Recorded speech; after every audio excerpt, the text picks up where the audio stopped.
Hey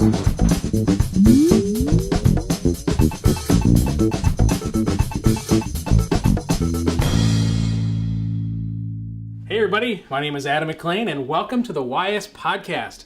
We know there is nothing on television right now, so there's nothing else for you to watch except for our podcast. The Olympics are over, the conventions are over.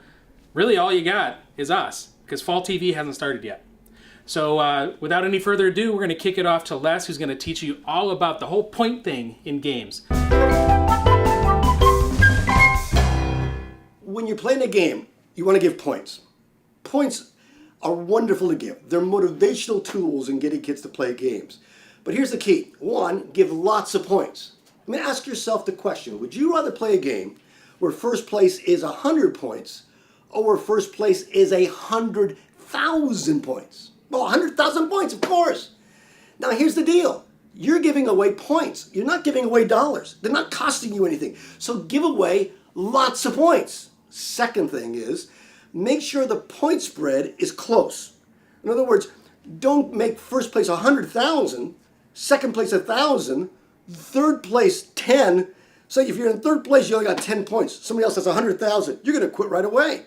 But if you make the point spread close, so make first place 100,000, second place 99,000, third place 97, 96, 95, 94. If you're in 10th place, you still got 90,000 points. I'm still in the game, and I'll still want to play.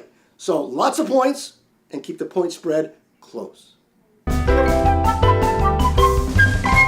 Hey, we had a chance to talk to Dave Ron. If you don't know Dave Ron, he's two things. First of all, he's a VP at Youth for Christ out in Colorado, and he's also a professor at Huntington University's grad school in Indiana.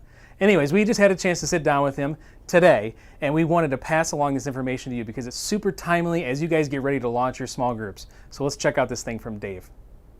If you're like me, there's no way to think about doing your student ministry without thinking about small groups or teams. I mean, whether it's teams of volunteers or student leaders or even organizing all the students into small groups, you've got to try to figure out how this all works. And so the group dynamics have to be front and center.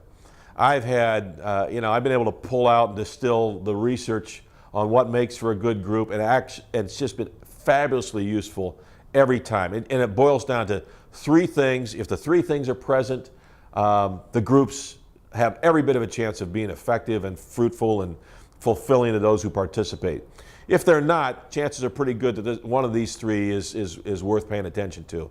One is the factor of simply having a clear purpose. Everybody who's a part of the team, everybody who's part of the group really needs to be able to say, this is what it's about. This is why I'm here. I remember getting up with some guys on Friday morning and coming to breakfast.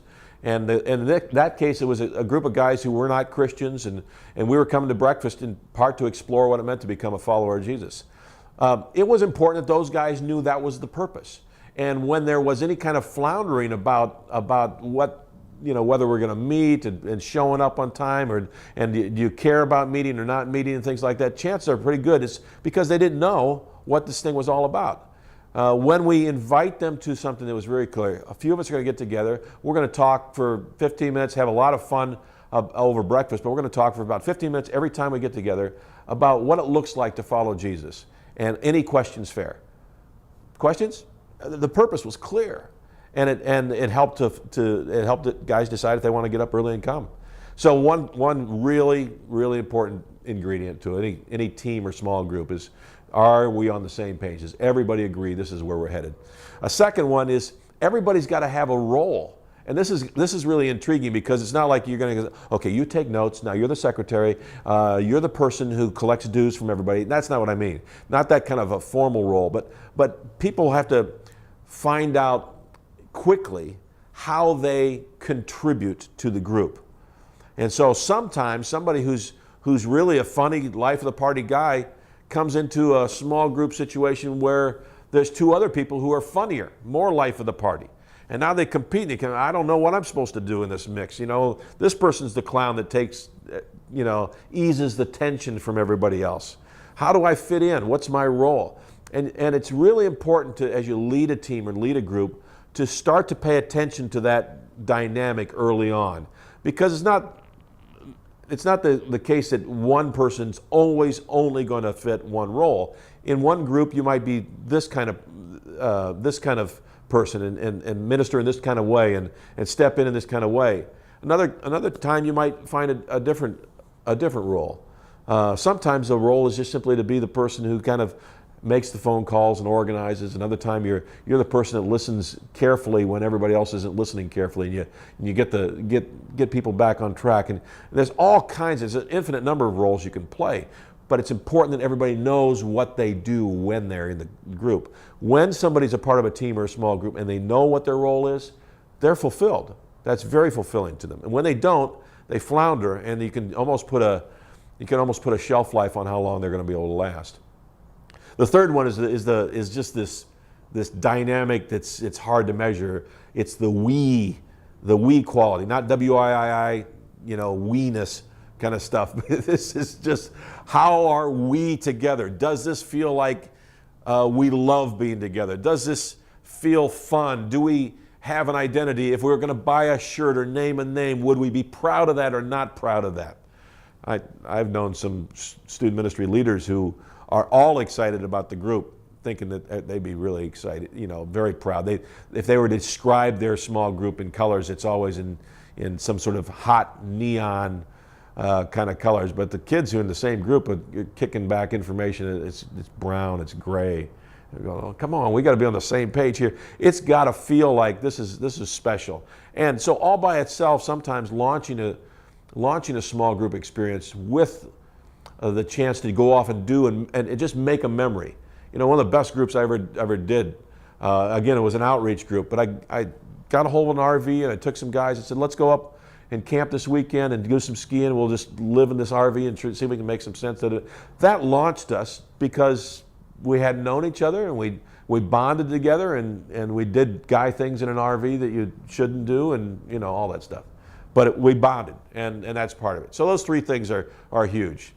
And then there's probably one overriding sort of dominant rule of thumb for me when I'm thinking of a small group. I hope you do this.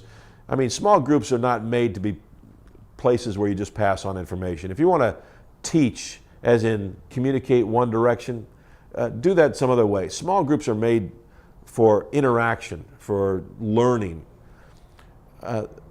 Don't use discussion questions that have right answers ever. Ever. There's no such thing. Make a question where they're the expert. Ask something you don't know the answer to. And hopefully you really care about it. I have found, interestingly enough, as an old timer, 54 years old, it's maybe easier for me to get close to kids now than it ever used to be. Why? Because I'm so far removed I can ask anything. Hey, that thud you got right there in your tongue, how did that feel? When did you decide to do that? Tell me about that. I mean, I can ask any question because I want to know. I don't know. I don't understand. Teach me, tell me, and tell me some more. And when you respect them, and you toss out questions like that where people are experts in the sense that they supply answers that you don't know the answers to, that gets the energy going. Now you've got some dynamic going on. Now think about applying that to Scripture. You don't want to sort of open the floodgates and say any interpretation's wrong, any interpretation's right. But when you look at a portion of Scripture and you say something like, now if you were Peter in this situation, if you were John going through this occasion, if you were standing there on the sideline as we just collected, what would it feel like to be you? There's no right answer, and there's no wrong answer there. You make them the experts. You're curious as to how they respond. Anyway, those things make a lot of dynamics take place in small groups and make this stuff come alive, because chances are, if you've done small groups much at all, you may have been in a situation where you toss out that question and it just is really quiet. You can hear the crickets. Not good. Chances are you've probably asked the wrong kind of question. Anyway, a few tips. There's nothing like a group that gives you energy and moves forward. Nothing like a small group to propel you. Right now I want to go lead one. So, thanks for watching the podcast this week. As always, I want to invite you to connect with me. You can send me an email at adam@youthspecialties.com, or check me out on Facebook or MySpace or Twitter. And we have our brand new video podcast link up on iTunes, so check that out. Search the term Youth Specialties or Youth Ministry, and you can find that there. Just want to leave you with this. You might not hear from anywhere else, but we want you to know that what you do totally matters to your church, to God, and to your students. We'll see you next week.